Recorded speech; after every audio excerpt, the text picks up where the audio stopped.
Roman Reigns didn't shake Oba Femi's hand. He turned his back and walked away, and that moment broke the entire locker room in half. If this is your first time joining us, I encourage you to like, subscribe, and hit the bell icon to always get updates. Because what happened behind those curtains after Oba Femi was officially crowned the new king of WWE is the story nobody, not the dirt sheets, not the insiders, not the commentators. Nobody is talking about this. And by the time this video is done, you'll understand exactly why Roman Reigns is either the most calculated genius in professional wrestling history or the most threatened man walking through that backstage corridor today. Let's go back to the moment it all cracked open. When Oba Femi stood center ring, championship draped over his shoulder, the crowd noise shaking the walls, there was a version of that night that WWE wanted you to see.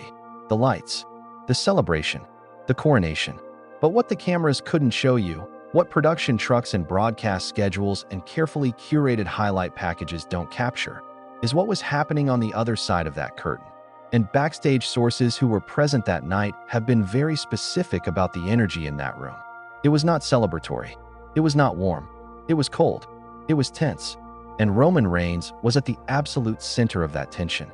Now, before we go any further, here is your first trivia question for today. Drop your answer in the comments section below. How many days did Roman Reigns hold the WWE Universal Championship during his historic title reign that began in 2020? Drop your answer below. Let's see who really knows their WWE history. Back to the story. Roman Reigns has operated inside WWE with a specific understanding for the better part of a decade. He is the standard. He is the measuring stick. He is the man every rising superstar gets compared to the moment they start building momentum. That wasn't arrogance. That was just reality. WWE built that reality deliberately and carefully, and Roman lived inside it comfortably. But Oba Femi's coronation didn't just introduce a new champion. It introduced a new standard. And the people in that building on that night, the producers, the agents, the veterans backstage, they felt it immediately. Roman reportedly arrived backstage before the main event segment concluded. That alone is significant. The tribal chief does not leave early. The tribal chief does not duck moments. So when he was seen in the gorilla position, watching the monitor as Oba Femi raised that title, and then turned away before the final pyro even fired, people noticed. Not just crew members. Wrestlers noticed. And the whispers that started that night have been building ever since. Here's what makes this situation unlike anything we've seen in recent WWE history. Roman Reigns has faced challengers before. He's dismantled legends. He's broken generational babyfaces. He absorbed CM Punk's return, redirected Cody Rhodes' destiny for 2 years, stood across from Brock Lesnar more times than anyone can count.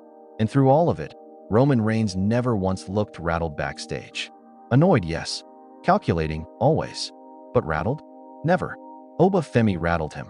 And here's why that matters so much. Roman Reigns can absorb any threat from someone who plays by his rules. The bloodline, the acknowledgement, the hierarchy, all of that works beautifully against opponents who respect the system even while fighting it. Cody Rhodes wanted to beat Roman within the framework of what WWE is. Sami Zayn wanted his moment, his redemption, his place in the story. Even Brock Lesnar, for all his chaos, was ultimately operating inside a recognizable structure that Roman could navigate. Oba Femi doesn't acknowledge the framework. Oba Femi doesn't need the bloodline's blessing. Oba Femi didn't climb through the hierarchy with Roman watching from the top. He exploded through the floor of it and landed at the summit before Roman could position himself to respond. That is fundamentally different. That is the kind of power shift that doesn't just challenge a champion. It challenges an identity. And Roman Reigns' entire backstage persona, his entire real-life position within that locker room, is built on identity.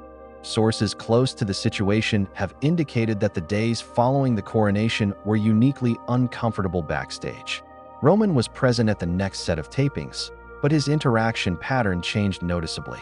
The people he typically spoke to at length, the agents he collaborated with, the producers he checked in with, those conversations were shorter, more focused, and there was a specific moment, described by multiple people with access to that environment, where Roman and Oba Femi passed each other in the hallway and the interaction lasted less than 4 seconds.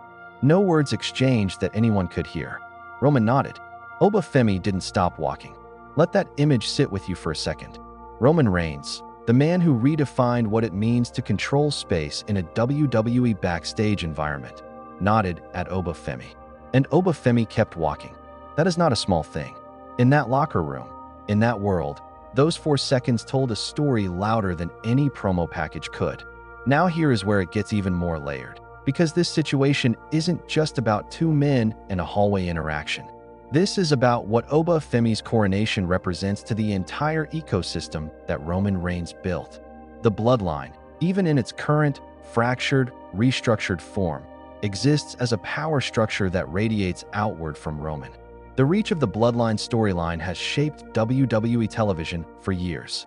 It has determined card placements. It has influenced title pictures. It has given birth to new stars and swallowed others whole. Roman was never just a character in that story.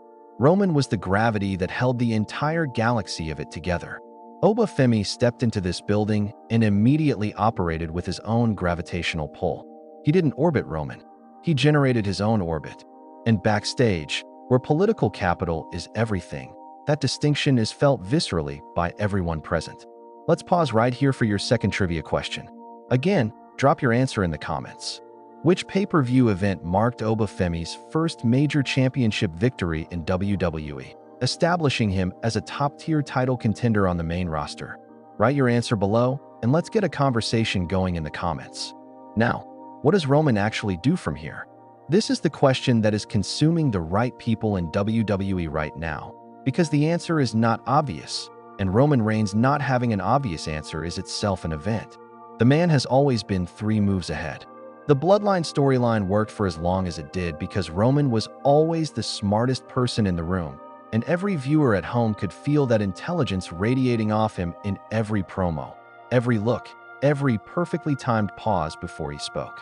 But intelligence operates best when it has time and information. Oba Femi's rise gave Roman neither. This wasn't a slow burn that Roman could watch and adjust to. This was seismic. This was sudden.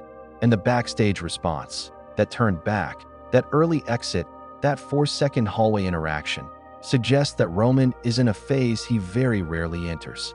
Roman Reigns is in a phase of assessment. He is watching. He is calculating. He is measuring exactly what Oba Femi is, what Oba Femi represents, and what engaging with him directly would cost. Because Roman understands something that the casual viewer might miss entirely. You don't challenge Oba Femi the same way you challenge everyone else. If Roman walks into that arena and demands acknowledgement from a man who doesn't operate within the acknowledgement framework, and Oba Femi doesn't flinch, Roman loses something he can never recover backstage. The aura, the unquestioned authority, the sense that when Roman Reigns speaks, the room shifts. To preserve that, Roman has to be absolutely certain before he makes a move. And the people who have watched him operate in that locker room for years say they have never seen him take this long to be certain. That is the story nobody is telling you. It's not the promo packages. It's not the in-ring confrontation clips. It's the space between the moments, the hallway that both men walked through, the monitor that Roman watched and then turned away from, the conversations that got shorter, the room that got quieter. Oba Femi's coronation didn't just crown a new king. It introduced an unresolved question into Roman Reigns' world that Roman Reigns himself does not yet have the answer to. And if you have followed this man's career, if you understand what he is capable of when his back is against the wall and the entire universe of his influence feels threatened, then you already know that what comes next from Roman Reigns will be the most dangerous version of him we have ever witnessed. Because Roman Reigns doesn't panic. Roman Reigns prepares. And something very dark is being prepared right now. Stay locked into Backstage Wrestling news, because when this story breaks wide open, you will have already known exactly where it started.